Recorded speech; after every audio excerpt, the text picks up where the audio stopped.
You search, you panic, you retrace your steps, and the item is nowhere to be found. In that moment of frustration, there is a prophetic solution, a dua so powerful that it brings the lost back.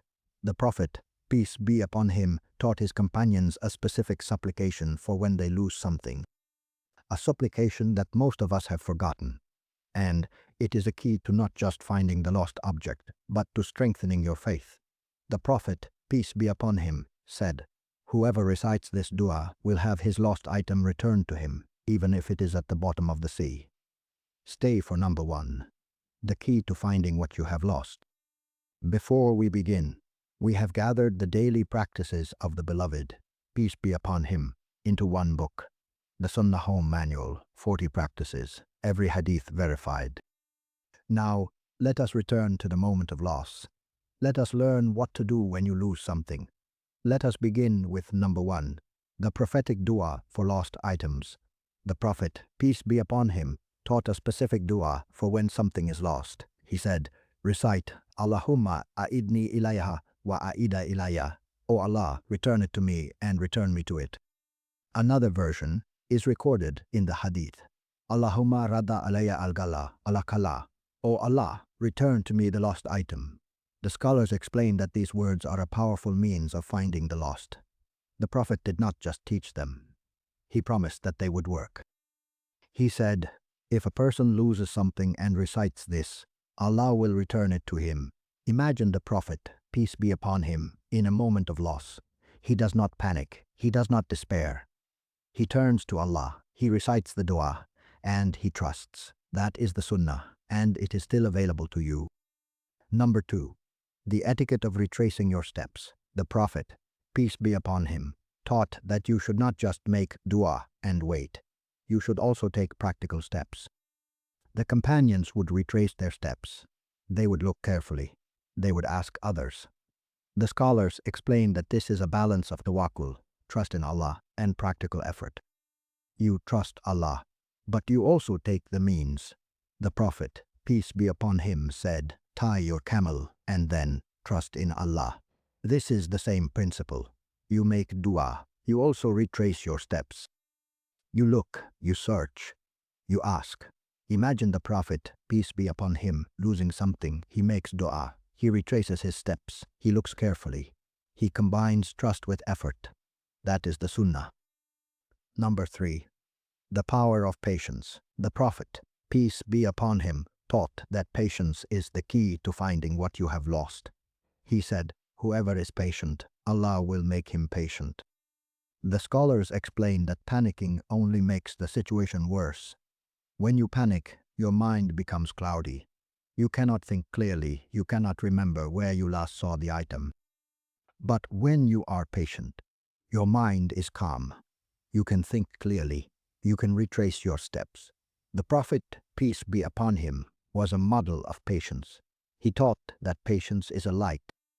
Imagine the Prophet, peace be upon him, losing something. He is calm. He is patient. He trusts Allah, and his mind is clear. That is the Sunnah. Now, let me pause here and ask you something, and I want you to be honest. When you lose something, what is your first reaction? Do you panic? Do you despair? Do you turn to Allah? The Prophet, peace be upon him, taught that the first step is to turn to Allah. He taught the dua. He taught patience. He taught practical effort. So I want you to look at your reaction. Are you following the Sunnah? Drop a comment below. Tell me which step you are going to take the next time you lose something. Because the Prophet did not prescribe these for no reason. He prescribed them for your peace, your faith, and your connection to Allah. Now let us continue, because we have 2 more dimensions to explore. Number 4. The reward for patience. The Prophet, peace be upon him, said, the loss of a believer is expiation for his sins. The scholars explain that the Prophet taught that when a believer loses something, his sins are expiated for him. Not only that, but the Prophet, peace be upon him, also said, whoever loses something and says, we belong to Allah and to him we shall return, Allah will replace it for him with something better. This is a powerful promise. It is a motivation to be patient. It is a reminder that Allah is the provider. He will replace what you have lost with something better. Imagine the Prophet, peace be upon him, losing something.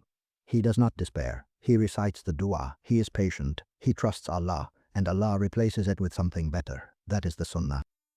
Number 5. The reminder of the greater loss. The Prophet, peace be upon him, taught that the loss of material things is a reminder of the ultimate loss. He said, the world is a prison for the believer and a paradise for the disbeliever. The scholars explain that the loss of a material item is a reminder that we are not attached to this world. It is a reminder that our true home is in the hereafter. The Prophet, peace be upon him, said, if you have lost something, do not be sad. For what you have lost is only a worldly thing. Imagine the Prophet, peace be upon him, losing something. He is not attached to it. He knows that the true treasure is with Allah, and he teaches us to have the same perspective. That is the Sunnah. For 1400 years, this wisdom has been passed from the Prophet, peace be upon him, to his companions, to the families of Medina who lost things and found them, to the scholars who preserved the dua of the lost. Now science is catching up. It is confirming what we already knew in our hearts. The dua that calms the mind, the patience that brings clarity, the trust that brings peace. These are not just spiritual ideals. They are the prophetic protocol for dealing with loss. But let me be absolutely clear. The cures Allah has placed in His creation are not miracles, and they do not replace your doctor's care. They are the means He has given through the Sunnah, and they are blessings. Now, if you want to explore this further, I urge you to watch our video on the prophetic duas for difficult times, the complete guide to supplications in times of hardship. The modern research on the neuroscience of prayer will astonish you. That video is waiting for you. Click it now. May Allah grant you and your family complete shifa. May He return to you what you have lost. May He replace it with something better. And may He make you from those who trust in Him. Assalamu alaikum.